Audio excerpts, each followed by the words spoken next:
ওয়ালাইকুম সালাম। এ ভাই কোন ভাই? আমি খুব একটা বিপদে পড়ে গেছি। কি বিপদ রে ভাই? ধান ধুতে। আম ধুতে। কি করে বলেন? ভাই একটা কথা বলি, সেটা হলে এখন যদি আমি যদি মেন কথা বলি তাহলে হবে গন্ডগোল, কারণ দেশের প্রশাসনের খুব চাপ। না গন্ডগোল করা যাবে না। তাই হ্যাঁ ওই ধান ধুতে আমার বাপ দিয়ে খাবে। ধান ধুতে খাবে সেই জিনিস তুই নিবার আনছিস। তুই সেদিন চিনিস না ঘাটা এ ভাই এই জিনিস পাওয়া যাবে কোন জায়গাতে রে ভাই? সামকে নেবো দেখা নেবো। এ ভাই কাছে ঘাটা দেখা দে, দই থামে। তাহলে এমিন্দা ডিপ লাগতে ও পাতে তোর মত তুতে মরা কুড়ি দে। হ্যাঁ এমিন্দা আইসা ওই এ পাতে দা লাগে ভাই। তাই এ ভাই তুই একটা কাম কর তো, একের বেকা ঘাটা দেখা দে। দেখা হটাই দে এমিন্দা ডাইরেক্ট অনেক বাইরে বলতে যখন উঠে ভাই ওই ভিটার নাম কি? ওই ভিটার নাম হলো তো তাড়ি ভিটে। কই তাড়ি মানে? ওই ওই ভিটার একটা কারণ হতে হয় কি ওই ভিটা যাই করি হ্যাঁ চোট মাসে মরছে ভিটা মারি দিতে তারপর যাই মরছে চোট মাসে ওই ভিটাতে মারি দিতে ও মানে চৈত মাসে হ মারা। আচ্ছা ঠিক আছে ভাই বসে যা। আচ্ছা যা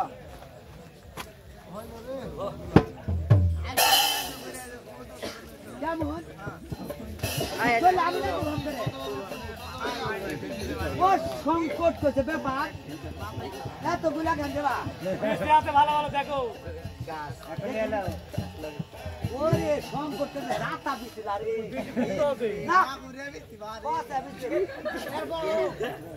ওরে মা বিছে ঠু ঠু কাটা ফুটতে রে ভাই দেখি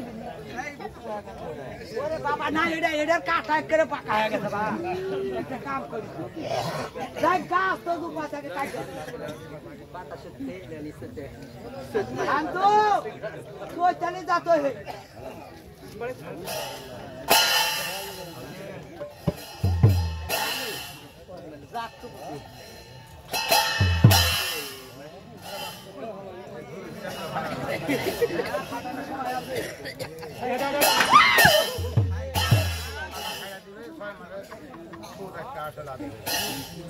ওরে সংকট করছে রে বা গাছ তো কাটলো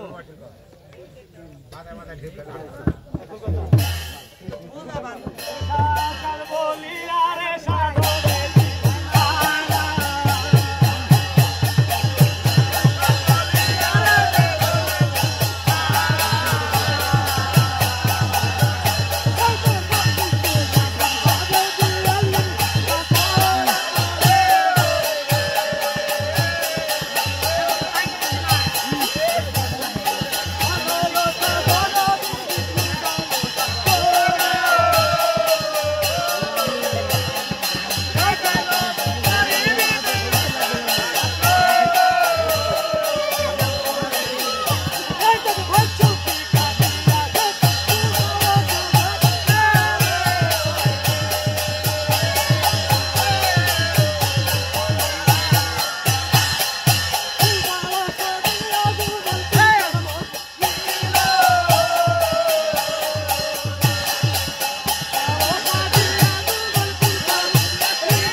এ ভাই এসব গল্প করেন না, শুনেন।